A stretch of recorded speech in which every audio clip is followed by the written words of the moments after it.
Welcome back to Gushing Blood. Quarantine edition.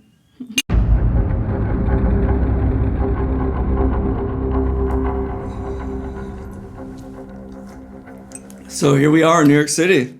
The quarantine, the lockdown. What are we, still. 6 weeks in? Something like that. Yeah, absolutely. And it feels like being in the most boring horror movie ever made. Yeah. You know? And we've been good. For the first 2 weeks, we only went out for like a hot second. Yeah, I think we went to get groceries for like $300 and... In 6 weeks, we've left the apartment like 5 times or something, I would say, which is pretty wild, to not leave your apartment more than 5 times in 6 weeks. But we share an elevator, there's 2 elevators in our building and they're slow as fuck and there's always people on them and it's like impossible to avoid people. Yeah. So there it is. But since we were, stuck in one location, we thought we might talk about Paranormal Activities and figure out if it holds up, Yeah. Like, it's the most successful movie ever made by, like, return on investment standards. Yeah, it was made for $15,000. Like, $15K, and they made, like, $193 million. And that's, like, box office, I think. That's not even counting, like, Netflix and stuff. So it's like, who knows how much it made total. And that's, like, insane. I know. It's so insane. We were trying to do the math to be like, because they made 12,866 times their money, right? And we're like so what percentage on return is that? And it was so ridiculous we can't even believe the number was so ridiculous. We're like, that can't be right. And so we're gonna double check our math and put the equation and put the number up and then like put the equation up. Yeah. So you guys can like double check our work. But yeah, it's funny. Was that the first Jason Blum movie? That was the beginning of. I mean, he was like a fat cat at Miramax, He was already in the industry. Which was Paramount's or Miramax? Yeah, they were owned by Paramount. I think that was like they were like supposed to be the indie film division, the indie film arm of some major studio. I think it was Paramount because I know Paramount ended up releasing Paranormal Activities, but Jason Blum was like, a senior executive there or something. And he saw the movie at some point and Jason Blum was like, Eureka, holy shit, you can make a movie in one location with like 3 actors? And he's like, I can see the future. He like got out a crystal ball. He's like, this is going to be all I do. Was there even sound at all other than just like what you hear? There's occasional music. In fact, because Micah Sloat, the actor, so there's 2 main actors, right? Katie Featherstone, I think, and Micah Sloat. Micah? Yeah. Yeah. Mika? Mika. Really? Okay. I think she said Mika in the movie. Oh, really? Yeah, it was Mika and Katie. Yeah. They use their real names.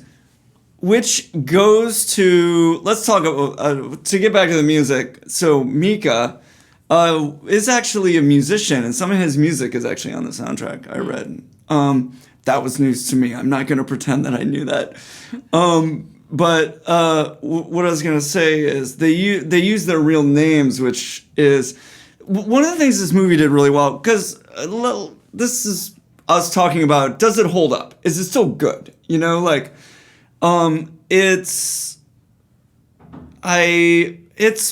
watchable, I would say, and it's interesting. It's an amazing feat. But I don't think... Well, it came out what year? 2010? 2007. 2007 was this weird year that all these like found footage horror movies came out. Yeah. Wreck came out from Spain, and this As Above. The Poughkeepsie tapes, the Poughkeepsie tapes, which I actually like. There's very disturbing.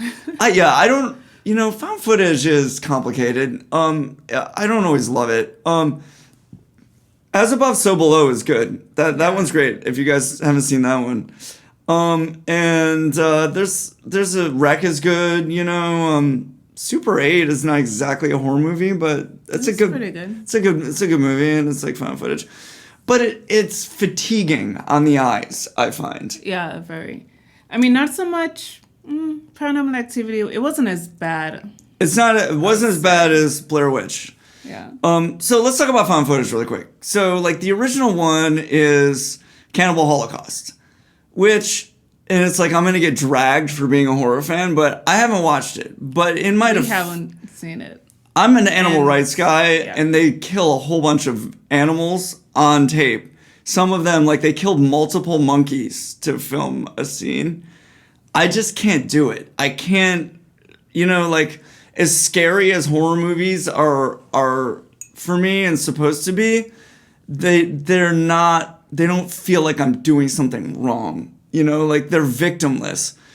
To me, it's like you should be scared, but a horror movie should still be, guilt-free, like, throwing in a bottle at the opening band when you're waiting for Guns N' Roses, because they already played Youth Gone Wild and ain't nobody here to see Sebastian Bach. Stop it. Oh, sorry. Oh, man, 1991. But it's like I can't watch something where I'm sitting there feeling guilty about seeing a turtle with getting its head cut off and like seeing monkeys get killed. So there it is. I'm not gonna watch. I'll watch it. I'll watch it for you. I don't know. It's like I only feel marginally better about that. Like my girlfriend having no empathy towards seeing animals getting brutally killed. Kind of freaks me out a little bit, but. It's there's empathy. If you don't know it, it's affected. It's an interesting story. Ruggero Deodato, who's an Italian filmmaker who made a lot of he had like a whole cannibal trilogy and made some garbage. It got like after it was screened, like the Italian magistrate like seized it and it turned into this whole court battle, and then he got tried on obscenity charges and he was acquitted, and eventually it came out in '85. But that was like the original, like, hey, found footage. Someone was like, documenting something and they got killed during it or whatever, which is what, Blair Witch. And also we should shout out The Last Broadcast because they were the first movie after Cannibal Holocaust. It comes in cycles, it seems like. Cannibal Holocaust came out in '85 finally in America, and then like in the late '90s, all of a sudden it was like Blair Witch. But the year before that, The Last Broadcast, and then after that it disappeared. And then in 2007, it was just like a whole bunch came out again. But where was I going with this? Cannibal Holocaust. Well, that's it for found footages. So does Paranormal Activity hold up? I don't. Should we do Blair Witch? Does Blair Witch hold up? I found Blair Witch particularly fatiguing to watch. It is. On the eyes. It did kind of get under my skin a little bit, but like what all these movies are missing is what they had in the first place, which Cannibal Holocaust started. That's where I was going with this. Is staging, using the real names. Ruggero wouldn't let the actors and actresses who were, supposedly killed, do any interviews or show up at the premiere. And it was presented as though it was real, kind of. And they did the same thing in Blair Witch. And they did the same thing in Paranormal Activities. There was staging involved. Like Mika and Katie talk about how like at the premiere in LA, they like hid across the street and saw this line around the block, and they were like, "Holy shit!" And they wanted to be like, "That's us," They did not get the glory, the fame, or the money. Well, in the end, they got the fame, but they only got $500, as far as I can tell. I really hope they, I kept searching to see if they got like residuals, like if they got a piece of the box office, but everything. You need to ask Jason Blum. Everything, yeah, Jason Blum got some explaining to do. Everything I read online is that they got paid $500, but they don't seem salty about it. Like I haven't seen any interviews where they're complaining about it, making $193 million. Oh, we didn't mention Oren Peli. He's the guy who actually did it first. Oren Peli made this film on his own, in his own house for $15K. And then he was an Israeli video game designer or something. Video game designer, I believe. And Jason Blum saw it and was like, single location, not a lot of speaking roles. And they, the plan was, Paramount bought it, or DreamWorks bought it first, expecting to remake it. But Jason Blum and Oren were convinced that audiences would dig it. And so they included in the contract a thing that said, okay, but before it's remade, we're requiring a test screening. And it killed at the test screening. People loved it. And at the time, you know, like I have friends. Maybe that's what they used to market in, right? All those jump scares and. Oh yeah. Who remembers the marketing for Paranormal Activity? It's all teenagers, right? It's a bunch in the movie theater going, huh? It's a bunch of shit scared teenagers. It's you know, that was all part of the staging, right? I'm really into amusement parks, and like really good rides will stage, meaning that, like, you know, while you're waiting in line for a ride, it will be themed. It will like prepare you for the ride, like Disaster Transport. This ride at Cedar Point, while you're waiting in line, it's like there's like space luggage going overhead, and after you land, it's like mocked up like you're on a foreign country or on a foreign planet. And it's like they started doing that around that time. And one of the things, it's related though. It's the same thing. It's like, yes, I am not a theme park person, but go ahead. Staging is what that's called with rides, and they were really doing it well with movies around that time, like Blair Witch. Friends of mine got a copy, just like a bootleg. There was bootleg copies of Blair Witch going around in like 97 that were blatantly made by the studio. And they probably made 1,000 copies, and they slapped tape, you know, like masking tape, and wrote the Blair Witch Project on it and passed it around, because some guys I know in Boulder, Colorado in college got a copy and watched it, kind of like, is this for real, you know? And were shit scared. And if I didn't know the movie existed, like, maybe I would think it was scary, you know? As it was, I didn't particularly think it was. Yeah, it had its moments, but... Were you scared the first time you saw it? No, I don't remember it the first time I saw it. I remember watching it, but not being scared. What about Paranormal Activities? No. No. It was I would say it was a little scary. More like eerie. It is eerie. I actually feel like the later ones do that better. Like her staring at him in the bed. Yeah, So it had like its creepy moments. The creep factor is good. I think it's almost better in the later ones. Like with the outdoor pool, like when they started doing the stuff like in the third one, I think, where there's a pool and you see the security cam just cutting between the cameras, you know, the way like security cams will just every 3 seconds go to a new camera. Yeah. That shit was great. Like that was a great device, because all of a sudden it would pop by like the pool and something weird would be happening there, and then it'd immediately be gone. So they got better about that. But I think the original ending, if you haven't seen it, you know what? You guys should watch the original ending. We're gonna try to. How old is this movie? You should have seen it already. Yeah, but I don't want to be demanding. You know, I don't want to tell people how to live their lives. Fine. I think that the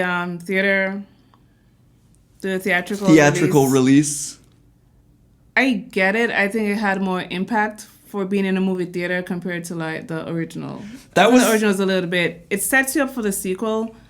That ending was the only thing that Paramount reshot or put money into. Was the very end of the theatrical one. Are we spoiling here? I mean, are we talking? Let's not. If you haven't seen Paranormal Activities... There are 3 different endings at this point. It's like you want to see a movie. If you're cooped up in your house and feel like the answer to that is watching a movie that is strictly taking place in someone else's house, I don't know that actually makes sense, to be honest with you. And if you're like me and you live your life over Zoom, that's the other... I feel like I might have enjoyed it more also if it wasn't like I spent so much time on Zoom.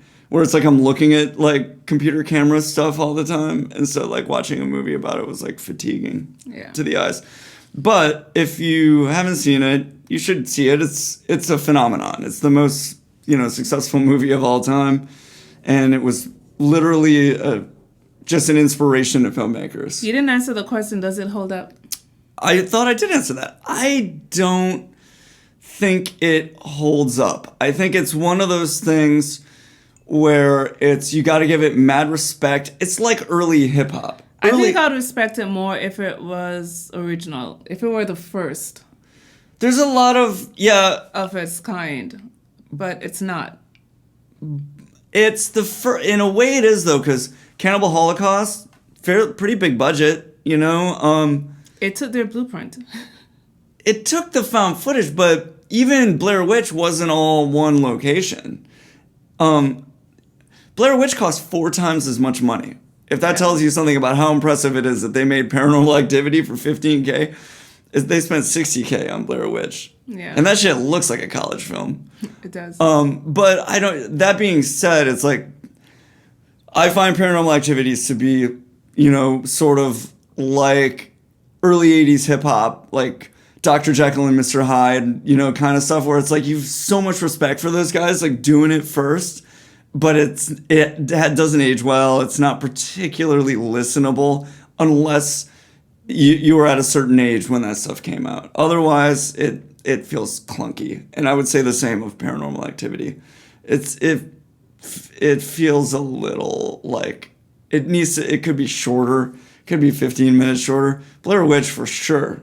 It's only 80 minutes, and I was like, they could have. Yeah, it's only 81 minutes or something, and I'm like, man, they could have cut 20 minutes out of this. You know, I think the things that are like 100% in the camera found footage the entire time, I have a hard time with them being even 90 minutes, but they certainly shouldn't be longer. Movies like Ty West's The Sacrament, where it's found footage, but it's still kind of a movie. It still feels like a movie, because there's definitely every found footage films always have those moments where, like, if they're strictly found footage, where you're like, come on, who's holding the camera right now? Or like, oh yeah, I'm sure you're fucking running from this guy while you're like keeping a camera held to your face, you know. Blair Witch had a lot of that. Yeah, Blair Witch has a lot of that. Where it's like, there's no way why you're are you filming still right now? filming right now? But The Sacrament definitely has some moments where you're like, who's holding the camera? You know, or like, wait, where's that sound coming from? Blair Witch had moments too. You pointed out where it's like, sounds like she's holding the camera because her voice is right here.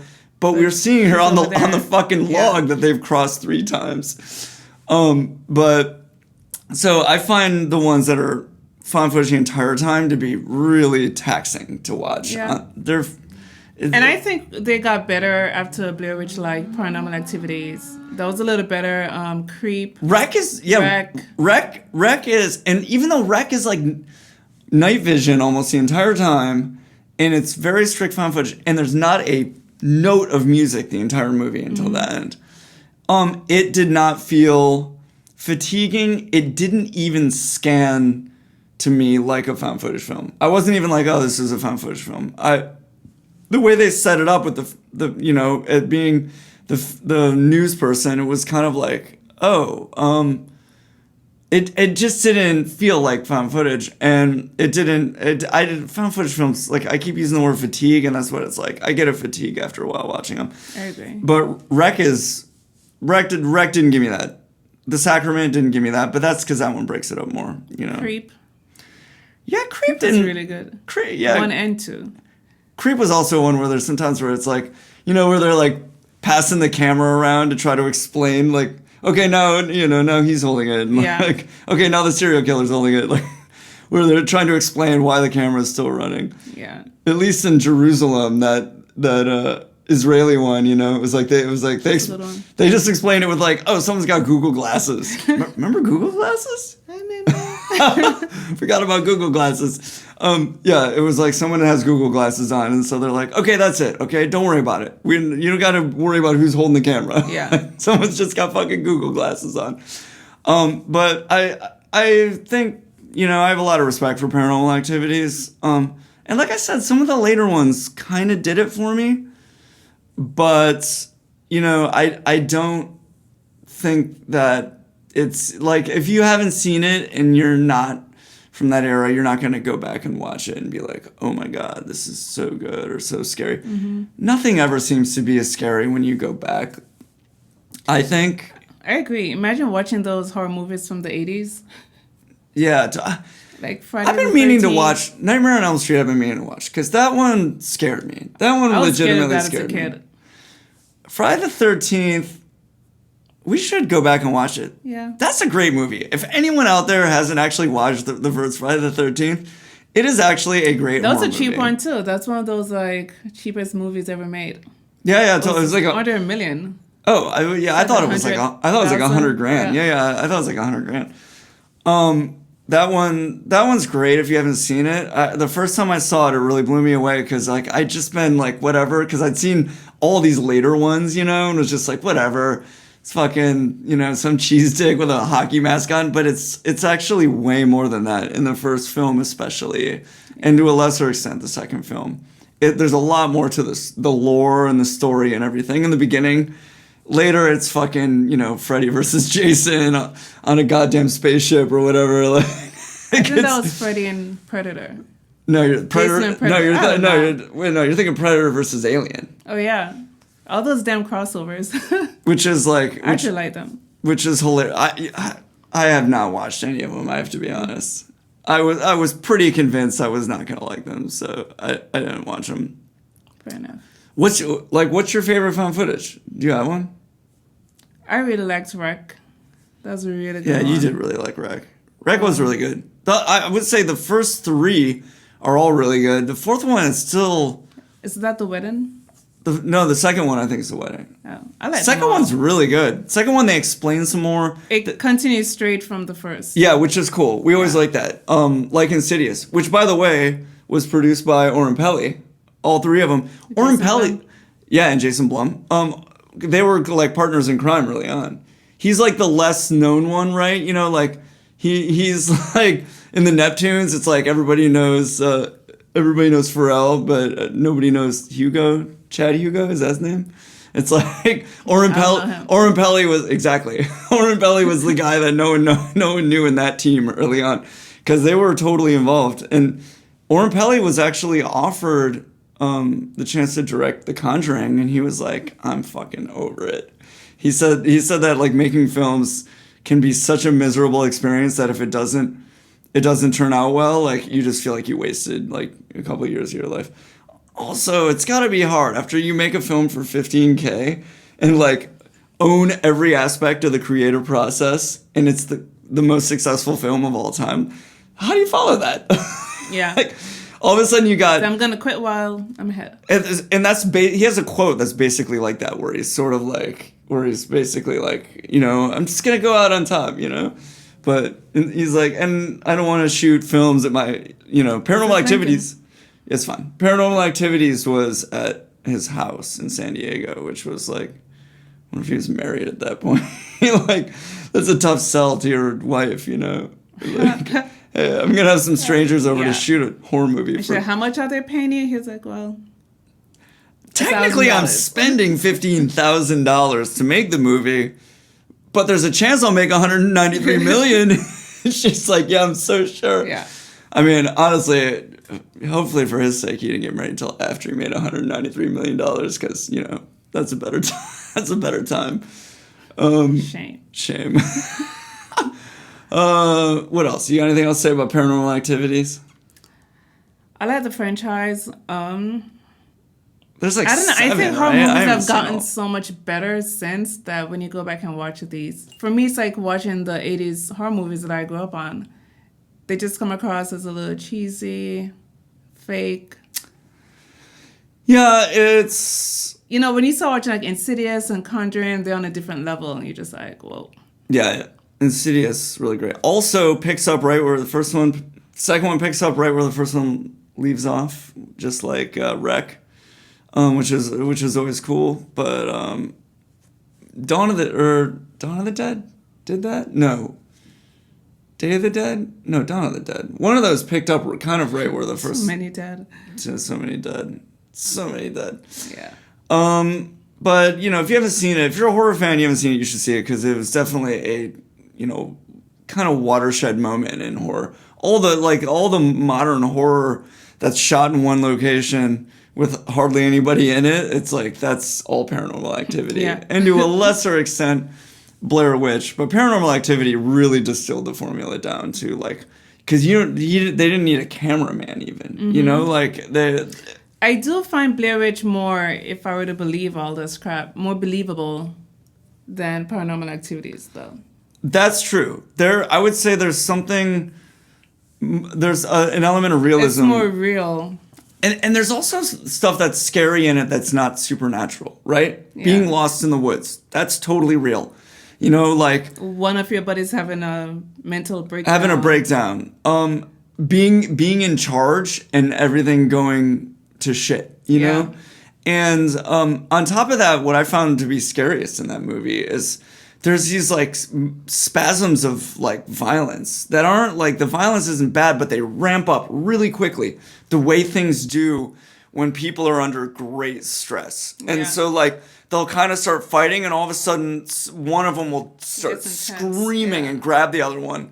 And I found those to be the scariest parts of the film because it felt so much like real violence. Yeah, and I thought that was the best part of Blair Witch by far. Blair Witch, some of those movies, part of the problem too is like they weren't designed for high def. The graininess is even worse in high def. It's like there's parts where it's like, am I looking at a Jackson Pollock picture, like painting right now? Like I don't know what I'm looking at because the graininess is so intense in the HD. That's true. And it's like I feel like that also makes it harder on your eyes eventually. But you know, that was the first time I'd seen Blair Witch like 5 days ago. I missed it because I was like on tour. Paranormal also. Yeah, that's true. We had a fight about it. Hashtag quarantine living, you know. I saw you seen it. Stir crazy. She was sure I'd seen it before, and we straight up, you know, like the dumb fights you have when you're around someone for 24 hours a day for like 2 straight weeks. We had a blowout over whether I'd seen Paranormal Activities. I still think he's seen it, but I have not. I'm 100%. Here comes one of those Blair Witch spasms of violence. Shit's gonna ramp up, and I'm gonna start choking you about not seeing Paranormal Activity.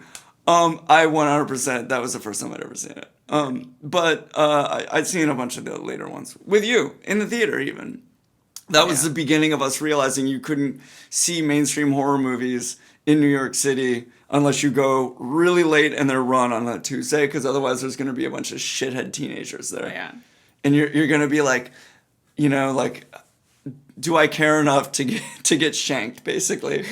Like, am I going to get into it with this guy? Care enough to get shanked? But watch if you haven't seen it. It's, you might, you know, relate to it in some ways. It seemed too obvious to do one of the Outbreak or like, you know, Quarantine seemed too obvious. And it's not good. Watch Wreck, you know? Yeah. Although Wreck 2 is really where it's more of a quarantine in the second one, kind of, right? Oh, no, that's the wedding. No, the third one's where they go back into the building, right? Yeah. The building's, like, covered, and, like, that one's great, too.